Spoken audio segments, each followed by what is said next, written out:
Assalamualaikum warahmatullahi wabarakatuh. Di pertemuan kita selanjutnya, kita harus PJJ lagi ya. Jadi materi dan praktek kita fleksibelkan aja. Yang terakhir kemarin kan kalian praktek sudah membuat batik ikat celup. Nah, di materi selanjutnya ini kita akan membahas tentang karya seni dwimatra dan trimatra. Sebenarnya dua istilah ini kalian juga udah tahu sih. Dwimatra itu kata lainnya atau yang sering kalian dengar itu yaitu 2 dimensi, dan trimatra itu adalah 3 dimensi. Nah, harusnya kalau kita membahas tentang dua istilah ini, saya harap dan harusnya kalian sudah tahu 2 dimensi itu seperti apa, 3 dimensi itu seperti apa. Saya kurang lebih ketika kemarin ada tatap muka sudah membahas sedikit tentang dua istilah ini ya. Jadi di materi ini kita akan membahas sedikit lebih fokus ke 2 dimensi dan 3 dimensi seperti itu.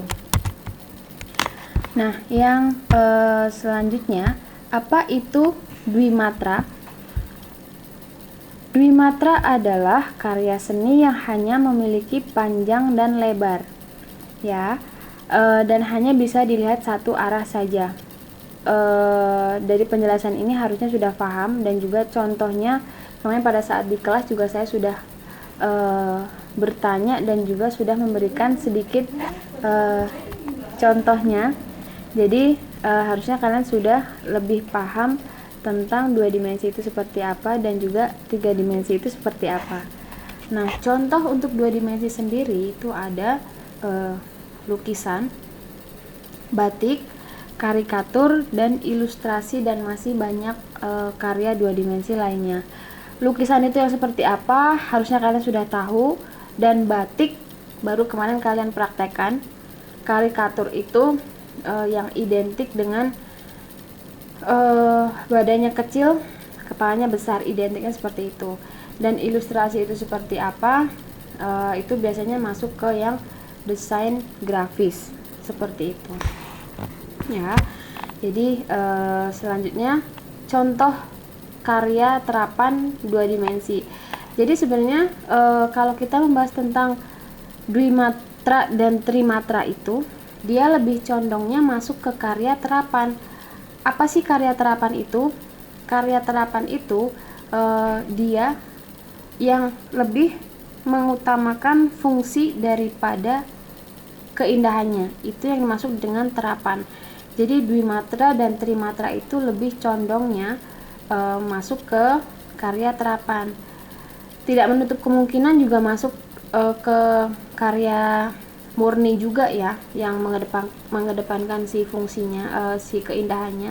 Tapi kita ini pembahasannya tentang apa yang masuk ke karya terapannya. Nah, contoh karya terapan dwimatra itu seperti apa dan 2 dimensi itu seperti apa, yang kayak kemarin yang telah kalian buat yaitu batik. Dan untuk materi batik juga sudah saya share, sedikit kalian sudah mempelajari batik itu apa, dan juga contohnya semua materi sudah saya share di classroom. Bagi yang belum lihat silahkan dilihat lagi itu. Nah, jadi saya tidak akan membahas lagi karena memang kita fokusnya bukan ke batik. Batik sudah di pertemuan sebelumnya ya. Jadi kita hanya ini menjelaskan contoh si batiknya, maksudnya si terapannya. Contoh selanjutnya ada seni kriya. Apa itu kriya? Kriya itu kerajinan.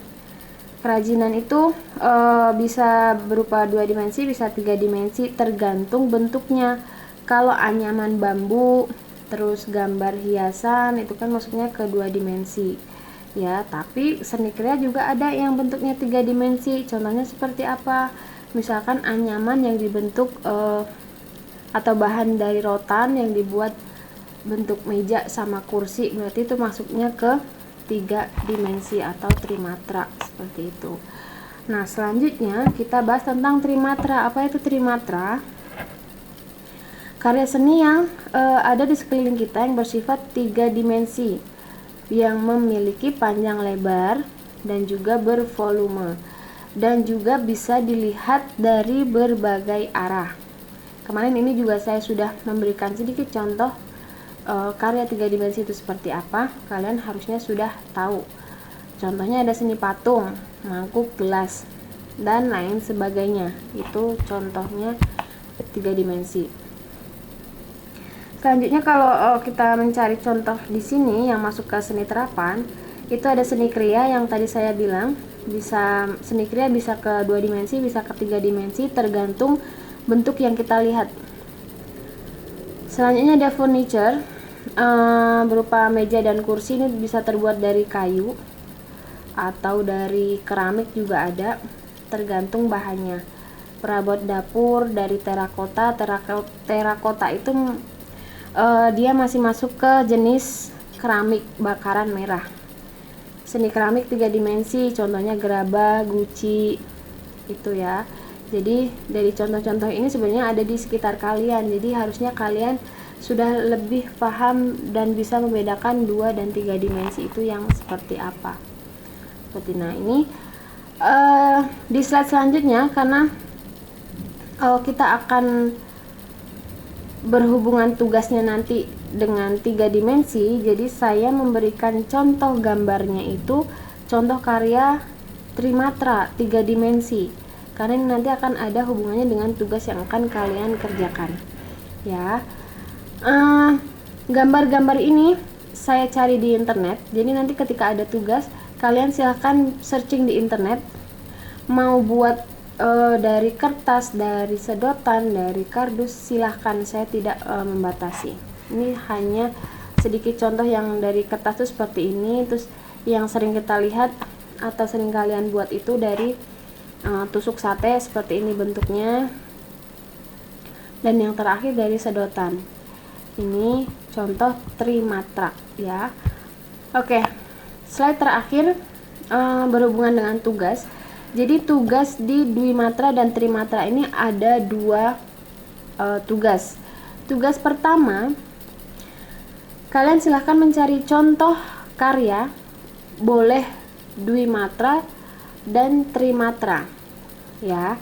Jadi saya harap kalian nanti pada saat karena ini karya yang sangat mudah ditemukan di sekitar kalian, jadi kalian ngerjakan tugasnya itu harus ada 2 karya, yang satu 2 dimensi, yang satu 3 dimensi, tidak boleh memilih satu, harus dua-duanya ada, 2 dimensi dan juga 3 dimensi.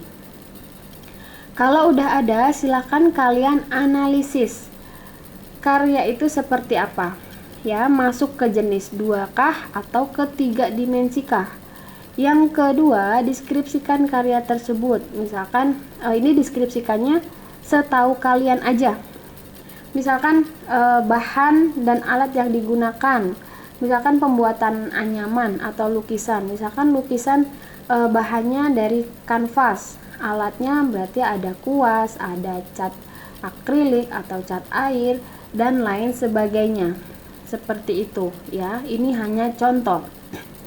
Selanjutnya, deskripsikan kekurangan dan kelebihan dari karya tersebut, dari 2 karya yang kalian pilih tadi. Kembali lagi ke ini, tugas 1 ini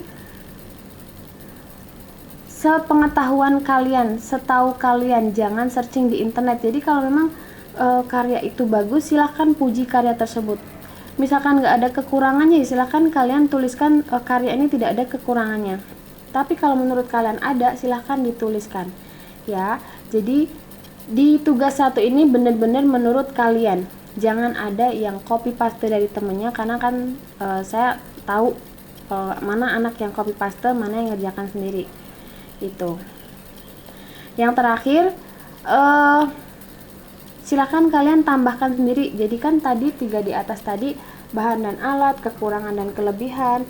Di bawahnya kalau kalian mau menambahkan sendiri, misalkan ini judulnya ini Bu, mau kasih kalian judul sendiri nggak apa-apa, atau dia mengambil tema ini. motifnya ini bagus, silahkan. Semakin banyak deskripsi, semakin banyak nilai yang kalian dapat, itu ya.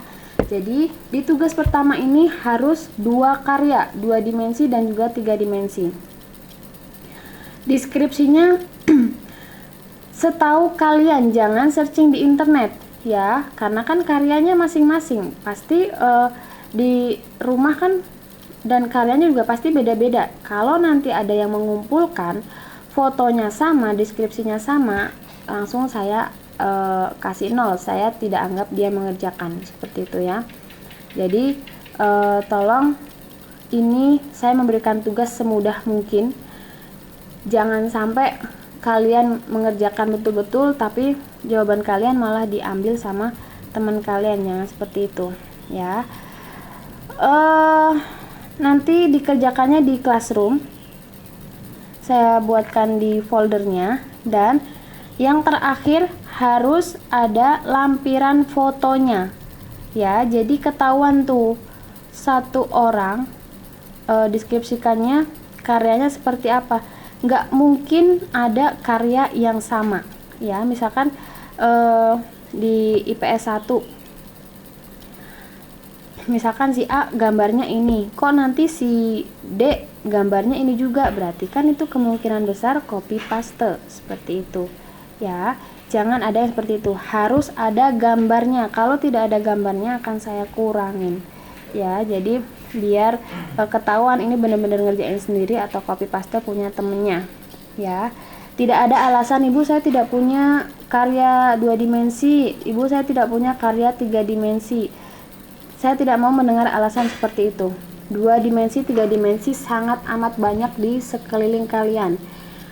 Kalian punya jam tangan sudah masuk ke 3 dimensi, jam dinding 2 dimensi. Jadi tidak ada alasan untuk tidak mengerjakan tugas 1 ini. Oke. Waktu pengerjaannya 1 minggu sampai minggu depan ya, dikerjakan langsung di Classroom. Jadi meskipun kita PJJ, saya mohon sama kalian benar-benar ngerjain tugasnya, jangan sampai kosong yang kayak semester lalu. Kalau memang ada masih ada yang tidak mengerjakan, saya tidak segan-segan memberikan nilai di bawah KKM lagi. Saya tidak akan membantu orang yang tidak mau ada usaha untuk mengerjakan, seperti itu ya. Oke, ini materi yang bisa saya sampaikan. Kalau ada yang belum paham nanti silahkan langsung ditanyakan di grup atau japri juga silahkan. Kurang dan lebihnya mohon maaf. Sekian, assalamualaikum warahmatullahi wabarakatuh.